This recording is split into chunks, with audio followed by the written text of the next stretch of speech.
Hi everyone, আমার আরেকটি নতুন মিনি ব্লগে তোমাদের সবাইকে ওয়েলকাম। সকালবেলা ঘুম থেকে উঠেই চলে এসেছি পড়তে। আর এই শীতের সময় সকাল সকাল ঘুম থেকে উঠে টিউশনে আসার কষ্টটা একমাত্র আমাদের মতন স্টুডেন্টরাই ফিল করতে পারবে। এই দেখো, আমাদের পড়া তো এখন কমপ্লিট হয়ে গেছে আর আমরা যাচ্ছি এখন বাড়ির উদ্দেশ্যে। বাড়িতে যাব, কিন্তু রাস্তার মধ্যে কাউতালি না মারলে হয় না। আর এখন করবো না, কখনই করবো বলো তো? এইটাই তো সময়, তাই না? আর এইগুলোই তো থেকে যাবে স্মৃতির পাতায়। আর একটা প্লাস পয়েন্ট কি বলো তো, যারা যারা আমার কোচিং ফ্রেন্ড, মানে আমরা এই আমরা কিন্তু কলেজেও একসাথেই থাকি, মানে আমাদের সবারই কিন্তু একই কলেজ। বাড়িতে এসে রেডি হয়ে গিয়েছি একদম সিম্পলের মধ্যে। অটো ধরবো বলে তো লাইনে দাঁড়িয়েই ছিলাম, কিন্তু রাস্তায় আমার সাথে দেখা হয়েছে আমার দাদা। তো দাদা ওইদিকেই যাচ্ছিল, তা বললো যে যাবি আমার সাথে? তো দাদা সাইকেলে করেই আমি চলে গেলাম। আর এইদিকে আমার অটোর লাইনে দাঁড়াতে হলো না, আর আমার টাকাও বেঁচে গেল। Technology guys. এখন বসে পড়েছি আর একটা অটোয়, মানে আমার টোটাল 3টে অটো পাল্টে যেতে হয়। তোমাদের তো বলাই হয়নি আমি কোথায় যাচ্ছি।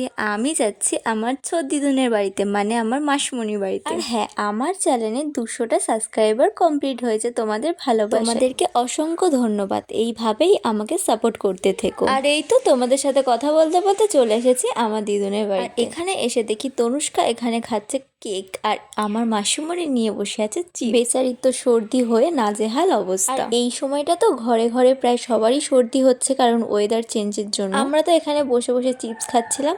তো তারপরে আমার দিদুন এখানে চা নিয়ে চলে এসেছে, সন্ধ্যেবেলার টিফিন। চা খাওয়ার পর এখানে আমরা খেয়েছি আলুর চপ আর এগ ডেভিল। আর এগ ডেভিলের ভিডিওটা তোমরা আগেই তো দেখে নিয়েছো আমার চ্যানেলে শর্টসে। সব মিলিয়েই কিন্তু দিনটা অনেক ভালো কাটলো। তো আজকে মতন বাই।